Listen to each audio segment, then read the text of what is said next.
Good day from Peterson's Farm in Nashville. Today I'm going to take on the brake jobs for the Ram 2500 Laramie Longhorn. So join with me and hope you learn something, or hopefully I'm able to show you something out of this video on how to do your brakes yourself for your Ram 2500 Laramie Longhorn. All right, another trip to the auto parts place. How many trips do you make when making an auto repair at your home?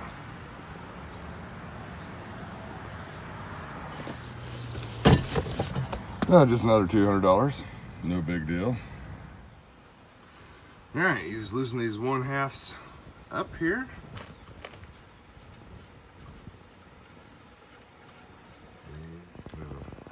But anyway, just take a screwdriver, pop that baby out, like so. Just don't pinch your fingers.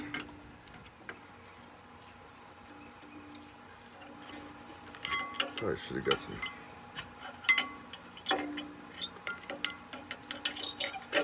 brake hardware.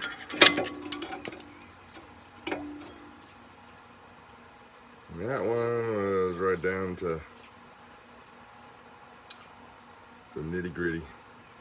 All right, it's always a good idea to secure this caliper somewhere, because with all the commotion of moving around and about, it could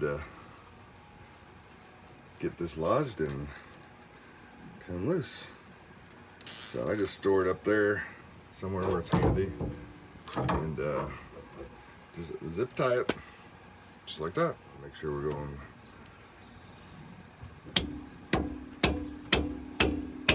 maybe not too bad on that one anyway.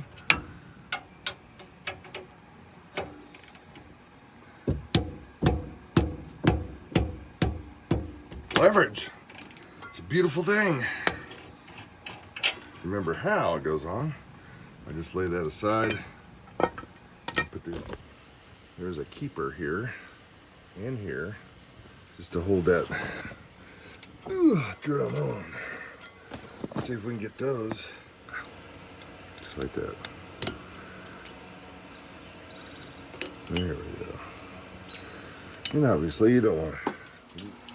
Okay, so that being said, we're going to work on the front disc pads while we got some PB blaster penetrating, hopefully, the debris around that drum on the rear. So let's go ahead and get these off.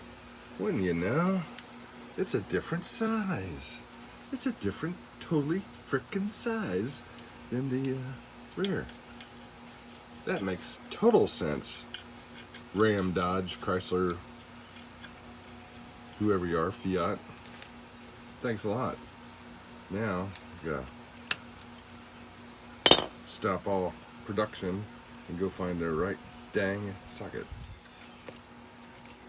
Okay, feel for it, Phil. Look in the camera, Phil.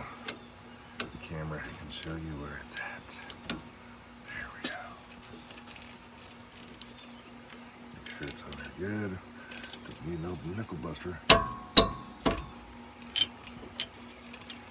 There we go.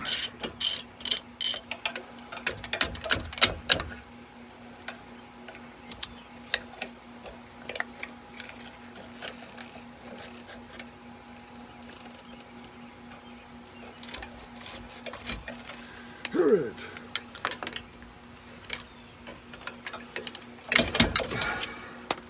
This one, easiest pads to put back on. This has still got quite a bit of brake pad on it on the outside, as you can see. Quite a bit of brake pad left on that outside. See what the inside has. Ooh, that's never good. When your brake pad starts coming apart on you.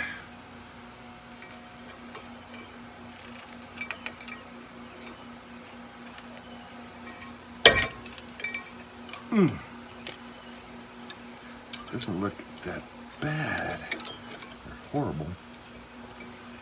Just old. There we go. Okay. So as you can see, the rotor on the inside is not too bad. The pad was not all that bad, but seems to be coming apart at the seam. So we'll go ahead and replace these. It's down to the warning track. So when your brake pads get down to the warning track, which this one is, it's time to change it. One side always usually wears quicker. It's usually the inside. So, all right, let's get the new pads out. As you can see, this brake pad has a extreme groove in it. So I don't know what that means, but it's definitely extreme duty. That's what they call it. All this hardware that they give us, what to do with that?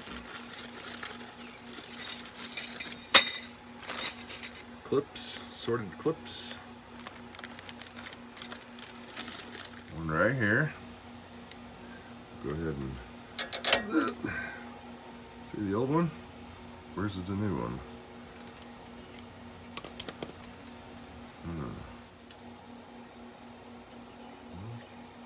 That one doesn't seem to be holding as tight. Oh, heard it clip. Yeah, I think we're good. And we shall soon find out. All right. So the pads go with the curvature of the rotor, and you just stick that one in there. This is probably where it's going to be a real pain.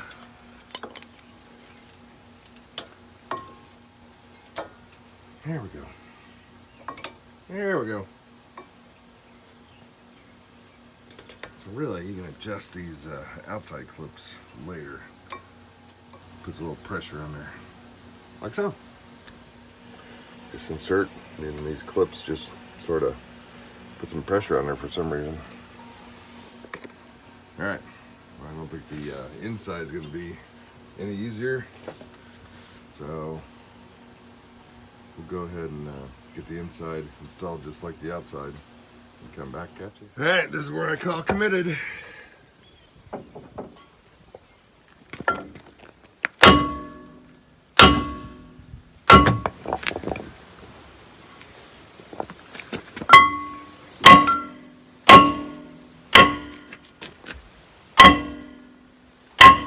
There we go.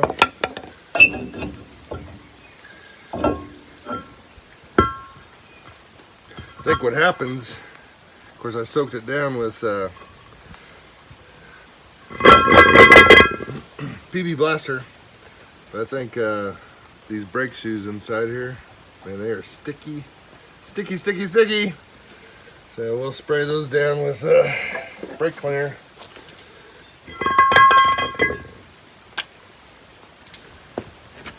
See the crud on there. I'm assuming that's what was causing this to stick.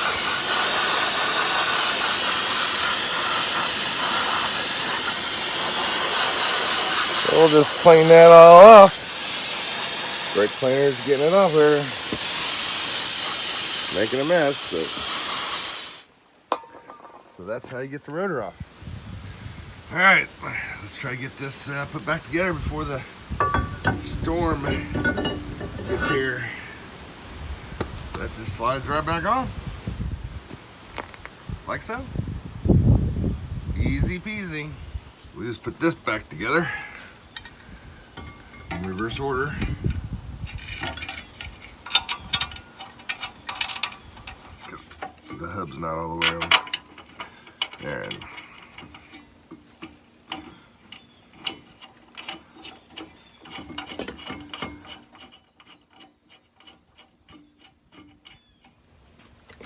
All right, so for this next part, I just take one of the old brake pads, put it into the caliber up against the cylinders, like so. And then all I'm doing after I remove the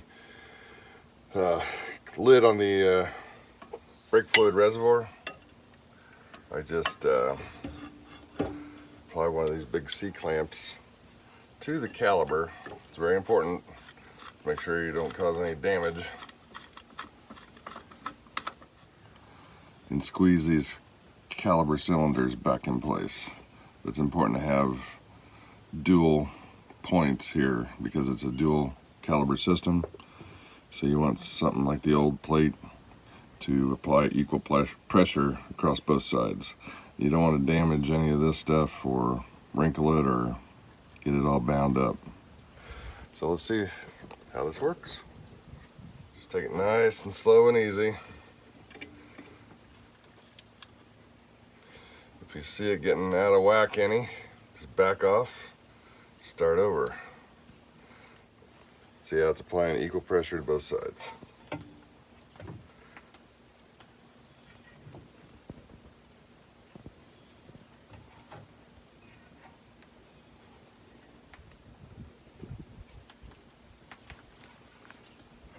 One thing you're gonna have to watch out, and I did get some extra brake fluid, sometimes this pressure will squeeze fluid out of the reservoir.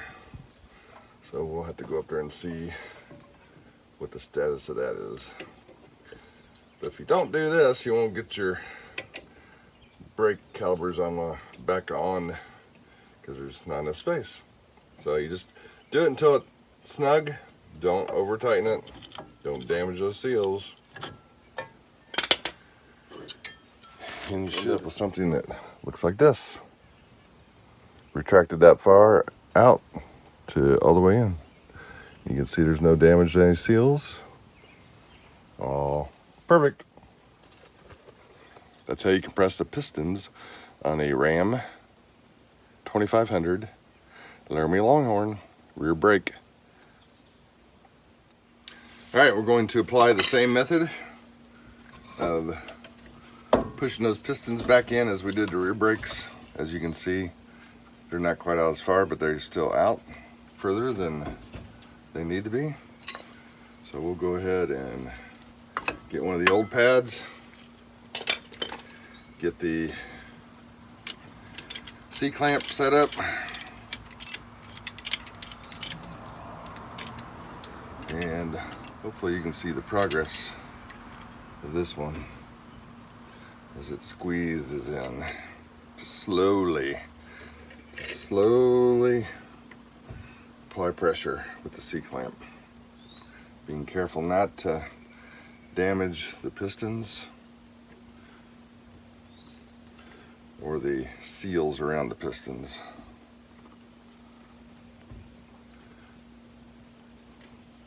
Then when it stops, you stop.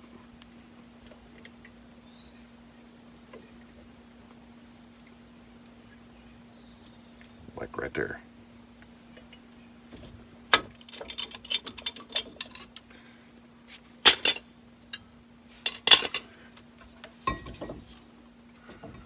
Just gotta be careful of that brake line.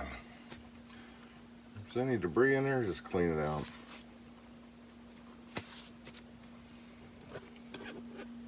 That's what they should look like.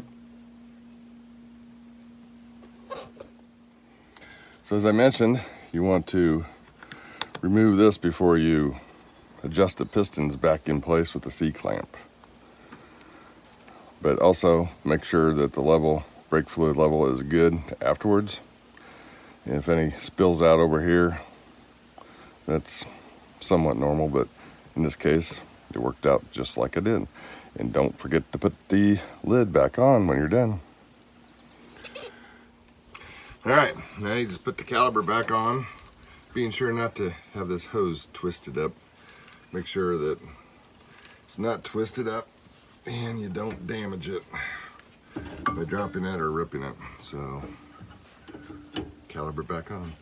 You have to push these pins in a little bit And sometimes it's a good idea to grease those pins. I didn't have any grease.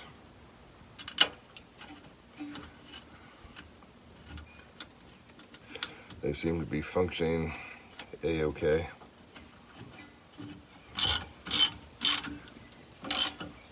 And do not over tighten. Just a little bit more than snug. Or otherwise, you'll be cussing yourself out, or the next person will be cussing you out for over tightening them. Alright, so we got those all back together. The rear brakes, passenger driver's side, are officially down. And you got some play there, so that caliper will suck it or push in when you go to apply brakes for the first time, which is another important thing. Almost forgot.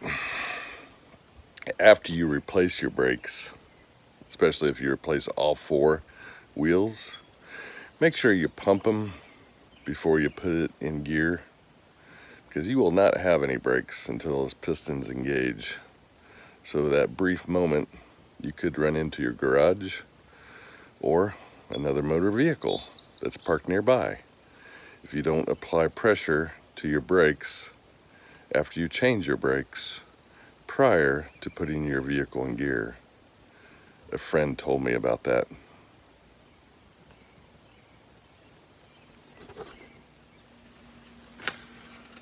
So just make sure you don't, when installing the front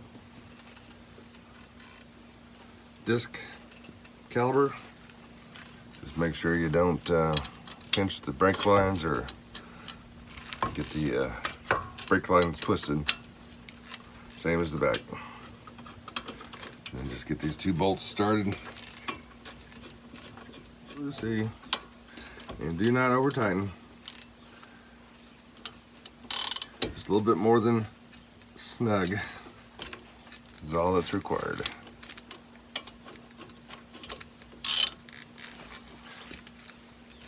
There we go.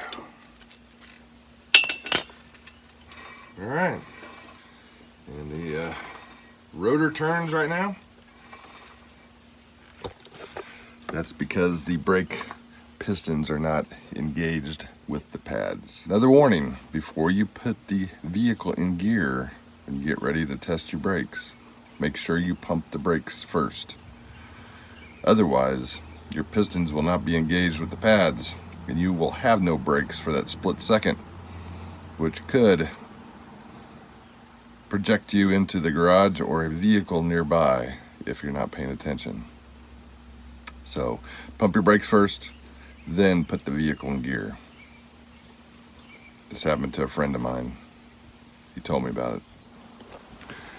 All right, so that's how we changed the brakes on the front and the back, in the back rotor, which required being replaced due to inside wear and scoring on my Ram 2018 Longhorn Laramie.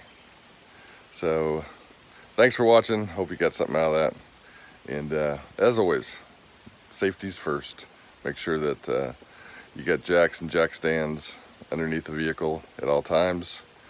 And remember, pump those brakes before you put it in gear. Otherwise, you might have some catastrophe that you don't want to deal with. Even more work on your vehicle. Thanks for stopping by, and have a great day.